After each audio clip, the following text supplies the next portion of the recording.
गौर साहब, आप सबका बहुत शुक्रिया। मैं थोड़ा सा इस लम्हे को तनाजुर में रखना चाहूँगा। देखिए, पाकिस्तान की तारीख में ऐसे तारीख लम्हे बार बार आए हैं जब मुल्क को धकेला गया है जमहूरियत से हटकर जबर की जानिब, मुल्क को धकेला गया है आइन और कानून से हटकर धौंस की जानिब। ये पहली बार नहीं हुआ। इस मुल्क में बार बार ये कहा गया कि इस मुल्क के लोगों को डंडे की जरूरत है, डंडा होगा तो मुल्क ठीक हो जाएगा, तरक्की होगी, यहाँ पे दूध की नहरें बहेंगी।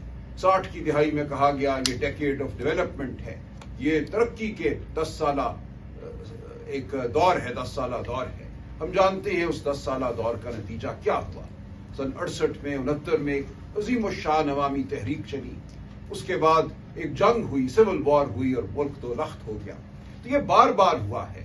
80 की दिहाई में कहा गया कि अब इस मुल्क में सही फलाई इस्लामी निजाम नाफिज होगा, पाकिस्तान के अवाम फलेंगे फूलेंगे। और क्या हुआ उसके बाद? हम जानते हैं कराची में बोरीबंद लाशों का बाजार लगा। हम जानते हैं मुल्क के हर खित्ते में खून की नदियां बहाई गई। यहाँ पे हर खित्ते से आने वाले मिलिटेंट इकट्ठे किए गए। कभी उन्हें मुजाहिद कहा गया, कभी उन्हें टेररिस्ट कहा गया, और आज दिन तक वो फसल जो थी उसको हम काट रहे हैं। इस खित्ते में खून है, बारूद है, असला है, लेकिन फलाह नहीं है। उसके बाद हमने देखा मुशर्रफ का दौर, एक मॉडरेशन का ऐलान किया गया। कहा गया कि अब हम बैनुल अक़वामी माशी जो एक निज़ाम है उसका हिस्सा बन गए हैं। यहाँ पे बहुत इन्वेस्टमेंट होगी, यहाँ पे फैक्ट्रियां लगेंगी, यहाँ नौजवानों को नौकरियां मिलेंगी, यहाँ सेहत होगी। और उसके बाद जब जाने का वक्त आया तो इस मुल्क में एक अस्पताल में बिस्तर भी नसीब ना हुआ उस शख्स को। तो आपने देखा कि इस मुल्क में बार बार ये दावे किए गए हैं कि इस मुल्क को जमहूरियत रास्त नहीं आती, इस मुल्क को आइन और कानून रास्त नहीं आता, इस मुल्क में डंडे की जरूरत है, जबर की जरूरत है, और हर बार ये मुल्क पहले से कमजोर छोड़ के गया जा है। तो आज हमें फिर वही सूरत नजर आ रही है। रौनक है, एक नशा है ताकत का, एक लम्हे में होने वाले जो वाकयात है उनसे एक बहुत बड़ी तस्वीर कशी कर ली गई है। देखिए पाकिस्तान आज कहां खड़ा है, हमें जरूर ये बात करनी चाहिए। हमें यह कहा जाता है कि आप एक टोला है, शोर होगा तो आप बर्पा कर लेते हैं, लेकिन आप में मामलात की समझ नहीं है, इदराक नहीं है, आप देख नहीं सकते कि पाकिस्तान कहां खड़ा है और हम पाकिस्तान को किस बुलंदी की जानिब लेकर जा रहे हैं। देखिए पूरी दुनिया में इस वक्त ये एक मकालमा हो रहा है कि दूसरी जंग अजीम के बाद जो एक वर्ल्ड ऑर्डर कायम किया गया था, वो वर्ल्ड ऑर्डर अब रीख्त का शिकार है, वो टूट फूट का शिकार है। ये एक रूल्स बेस्ड वर्ल्ड ऑर्डर था जिसमें अक़वाम मुत्तहिदा को एक नुमाया रोल हासिल था। इसमें मुख्तलिफ ममालिक एक दूसरे के साथ मामला करते थे, जनरल असेंबली, सिक्योरिटी काउंसिल के जरिए दीगर इदारे वजूद में आए, वर्ल्ड ट्रेड ऑर्गेनाइजेशन वजूद में आई और दीगर बहुत से, यूनिसेफ आया, उसके जरिए तरक्की की बात होती थी। मल्टीलैटरलिज्म का दौर था। अब आज ये हो रहा है कि वो तमाम निज़ाम जो है उसको मुनहदिम किया जा रहा है और मुल्कों को यह कहा जा रहा है कि ताकतवर ममालिक के साथ अपना रिश्ता जोड़ दो। और दो बड़े ताकतवर मुल्क इस वक्त हमारे सामने खड़े हैं, एक जानिब अमेरिका है, दूसरी जानिब चीन है। और अब हमें एक मामला करना है इन ममालिक के साथ। इस वक्त ये कहा जा रहा है कि पाकिस्तान मल्टी अलाइनमेंट की पॉलिसी पे गामजन है। हम ना इधर जा रहे हैं ना उधर जा रहे हैं, लेकिन दोनों के साथ हम कुछ ना कुछ मामला कर रहे हैं। चंद दिन कबल मोहित यूसुफ जो नेशनल सिक्योरिटी एडवाइजर थे, उनकी गुफ्तगू सुनी। उन्होंने कहा कि इनएविटेबल है, ये नागुज़ीर है, उलमा आएगा जब हमें इन दोनों में से एक का इंतखाब करना होगा। इस वक्त हमारी पॉलिसी ये है कि हम उस लम्हे को मौखर कर रहे हैं। हम चाहते हैं कि उलमा ना आए, उसको जितना हम दूर कर सकते हैं हम करते रहें। ठीक है, ये पॉलिसी ठीक है, हमें इस पर गामजन रहना चाहिए। लेकिन इस तमाम पॉलिसी के पीछे क्या अवाम की ताईद है? क्या अवाम को पता है उनके साथ क्या हो रहा है? अगर उनके सूबे में कत्ल वारत होती है, उनके सूबे में ड्रोन हमले होते हैं, शादियों में वलीमों में लोग मारे जाते हैं, जहां बहक होते हैं, शहीद होते हैं, अगर उनके सूबे में मादनियात के हवाले से कोई मायदे होते हैं, ये किस निज़ाम का हिस्सा है? इसी तरह माशी तरक्की के मुख्तलिफ मॉडल जो हैं इस मुल्क में अपनाए गए और दुनिया पूरी में अपनाए गए। एक मॉडल ये था कि जो मार्केट है उसको बिल्कुल खुला छोड़ दो, सेठ जो है वो सबसे बेहतर जानता है कि क्या करना है, कहाँ फैक्ट्री लगानी है, नहीं लगानी, पैसा मुल्क में रखना है, नहीं रखना, दुबई ले जाना है, कहीं और ले जाना है, ये सेठ पे छोड़ दो। रियासत को बिल्कुल पीछे हट जाना चाहिए। ये एक नजरिया रहा है और आज शायद इसी नजरिए का मैं समझता हूं दौरा है पाकिस्तान के अंदर भी। दूसरा नजरिया ये रहा कि नहीं, हमारे जैसे ममालिक में रियासत का एक बहुत बड़ा कलीदी रोल है, रियासत को तालीम भी देनी है, रियासत को लोगों को सेहत भी देनी है। और इन दो नजरियात के दरमियान एक जंग इस मुल्क में चलती रही है और ये जंग कभी एक तरफ गई है, कभी दूसरी जानिब गई है, लेकिन पाकिस्तान की अवाम को दोनों मकालमों में कभी कुछ नहीं मिला। आज सूरत हाल ये है कि 15 साल की उम्र के जो हमारे बच्चे हैं उनमें से 40 से 50% किसी स्कूल में नहीं जाते, किसी मदरसे में नहीं जाते, किसी वोकेशनल ट्रेनिंग इंस्टीट्यूट में नहीं जाते। हमारे 15 साल के बच्चों में 40% ऐसे हैं जिनका दिमाग और जिस्म उनकी उम्र के एतबार से सुकड़े हुए हैं। ये दुनिया में बुलंद तरीन सतह है स्टंटिंग की। तो पाकिस्तान आज कहां खड़ा है? पाकिस्तान को हमने आगे लेकर जाना है क्या जबर की बुनियाद पर, धौंस की बुनियाद पर? अगर जबर और धौंस से तरक्की होना होती तो वो अयूब खान के दौर में हो गई होती, वो याहिया खान के दौर में हो गई होती, वो ज़ियाउल हक के दौर में हो गई होती, या मुशर्रफ के दौर में हो गई होती। हर बार ये हुआ कि अशराफिया अमीर से अमीर तर हुई और अवाम गरीब से गरीब तर हुई। आज जहां हम खड़े हैं एक बड़े मकालमे की जरूरत है, पाकिस्तान के अवाम को शामिल करने की जरूरत है इस मकालमे में, वरना नतीजा वही होगा जो 1960 में हुआ या 70 में हुआ या 80 में हुआ या 88 में हुआ या 90 और 2000 की दहाइयों में हुआ। कोई तब्दीली नहीं होगी और हम पीछे जाएंगे।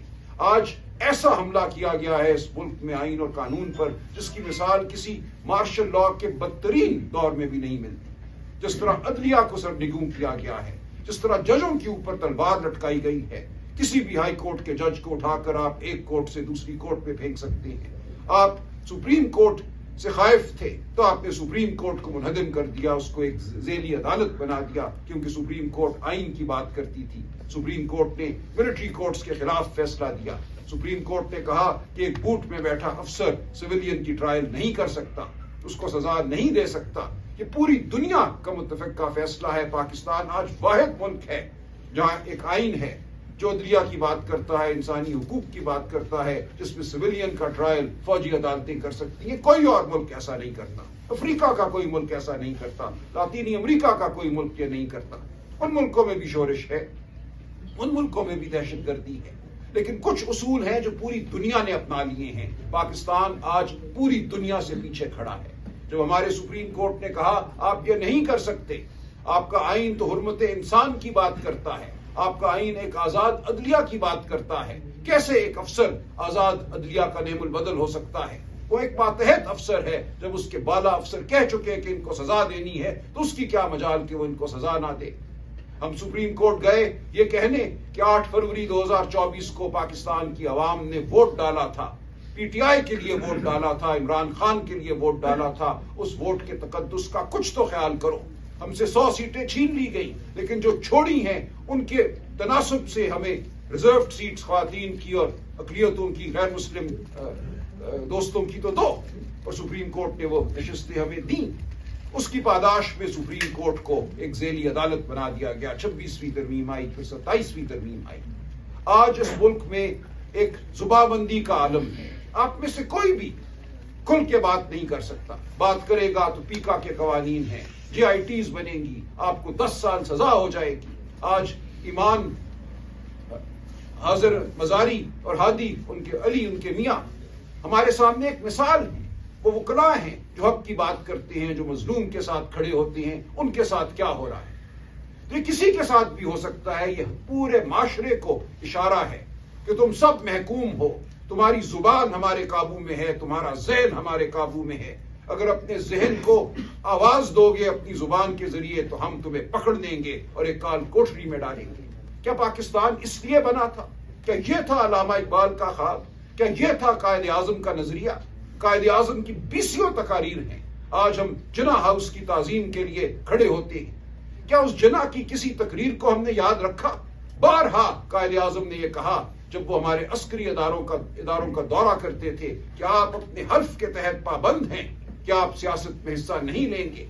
आप जमहूरियत की आवाज को सुनेंगे, आप जमहूरियत के ताबे रहेंगे। बार बार कायदे आजम ने यह कहा अपनी मुख्तसर जिंदगी में जो क़याम पाकिस्तान के बाद उनको नसीब हुई। उनको यही फिक्र थी कि ये मुमलिकत जो मैंने बनाने में किरदार अदा किया है उसमें कहीं यह ना हो कि जुल्म का दौर दौरा हो जाए, जबर का दौर दौरा हो जाए। तो आज हम वहीं खड़े हैं जहां कायदे आजम हमें खड़ा नहीं करना चाहते थे। आज हमें यह कहा जा रहा है कि इस मुल्क का जो मकबूल तरीन लीडर है वो नेशनल सिक्योरिटी थ्रेट है। यह भी एक मज़ाक़-खेज़ बात है और यह पहली बार नहीं हुई। मैं असगर खान साहब का वकील था जिन्होंने मुकदमा लड़ा कि 1990 के इलेक्शन में उस वक्त के DGISI और उस वक्त के आर्मी चीफ ने मुदाखलत की। उनका मौक़िफ़ यह था कि इस मुदाखलत ने अस्करी इदारों, हमारी अफवाज के इमेज को खराब किया है। उनकी जो तकरीम है अवाम की नजर में उसको ठेस पहुंची है, लिहाजा अमल किया जाए, इन अफसरान को सजा दी जाए। 16 साल वो मुकदमा चला और फिर आखिर 2012 में सुनवाई हुई और फैसला हुआ। उस मुकदमे सिक्योरिटी थ्रेट है। यह भी एक मज़ाक़-खेज़ बात है और यह पहली बार नहीं हुई। मैं असगर खान साहब का वकील था जिन्होंने मुकदमा लड़ा कि 1990 के इलेक्शन में उस वक्त के DGISI और उस वक्त के आर्मी चीफ ने मुदाखलत की। उनका मौक़िफ़ यह था कि इस मुदाखलत ने अस्करी इदारों, हमारी अफवाज के इमेज को खराब किया है। उनकी जो तकरीम है अवाम की नजर में उसको ठेस पहुंची है, लिहाजा अमल किया जाए, इन अफसरान को सजा दी जाए। 16 साल वो मुकदमा चला और फिर आखिर 2012 में सुनवाई हुई और फैसला हुआ। उस मुकदमे के दौरान मैं आपको बताता चलूं, उस वक्त के DGISI असद दुरानी साहब ने एक एफिडेविट फाइल किया जिसमें उन्होंने यह कहा कि हाँ, हमने 1990 के इलेक्शन में मुदाखलत की थी। हम नहीं चाहते थे कि बेनजीर भुट्टो दोबारा मुल्क की वजीर आजम बने। हम नहीं चाहते थे कि पीपल्स पार्टी का वजूद रहे। हम फैसला कर चुके थे कि पीपल्स पार्टी और Benazir Bhutto national security threat है। लिख कर यह एफिडेविट उन्होंने अदालत में दायर किया। आज भी अगर आप जाके फैसला पढ़े 2012 का, असगर खान वर्सेस मिर्जा असलम बेग मुकदमे का उन्वान है, उसमें आपको यह एफिडेविट मिल जाएगा।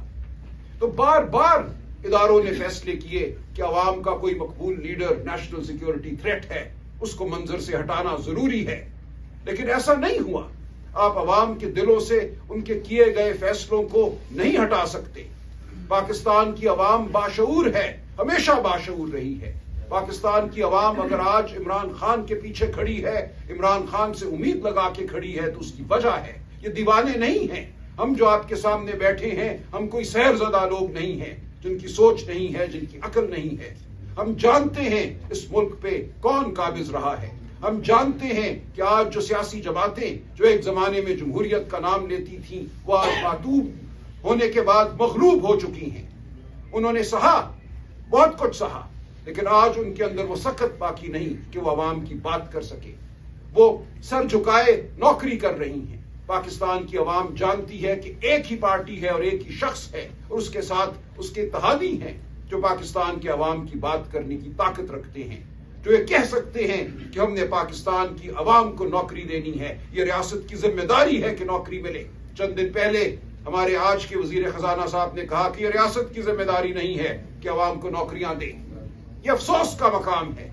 क्या है तरक्की अगर आपको, आपके बच्चों को रोजगार नहीं मिलती? तो क्या करूं मैं उस तरक्की का जिससे कोई सेठ अमीर से अमीर तर होता है और आपके घर चूल्हा नहीं जलता?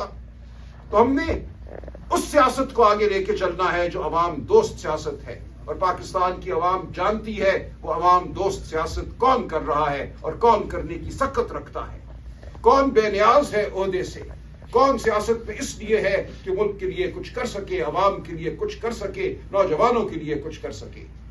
आज अगर हम कटे हुए हैं अपने तमाम पड़ोसी ममालिक से, तो इसकी क्या वजह है? कहा यह जाता है कि अपनी बरामदात को बढ़ाओ, एक्सपोर्ट्स को बढ़ाओ। दुनिया का हर मुल्क सबसे ज्यादा एक्सपोर्ट, सबसे ज्यादा बरामदात अपने पड़ोसी ममालिक को करता है। आज अफगानिस्तान से हमारा बॉर्डर बंद है, ईरान के साथ मामलात हम ठीक करने की कोशिश कर रहे हैं, खुदारा वो ठीक हो जाए, खुदा करे कि ऐसा हो। भारत के साथ जो मामलात हैं वो हैं, लेकिन एक पूरा मजमूई तौर पे जब हम एक तनाजुर देखते हैं इस खत्ते का, तो हमें नजर आता है कि जो जबर के अदवार में फैसले किए गए उनका खमियाजा हम आज भी भुगत रहे हैं। जब तक अवाम की फलाह को सामने रखकर फैसले नहीं होंगे इस बदलते हुए जियो पोलिटिकल तनाजुर में, इस बदलते हुए माशी एक जो निजाम का एक जो बदलावा आ रहा है उसको सामने रखते हुए, तो कुछ नहीं होगा।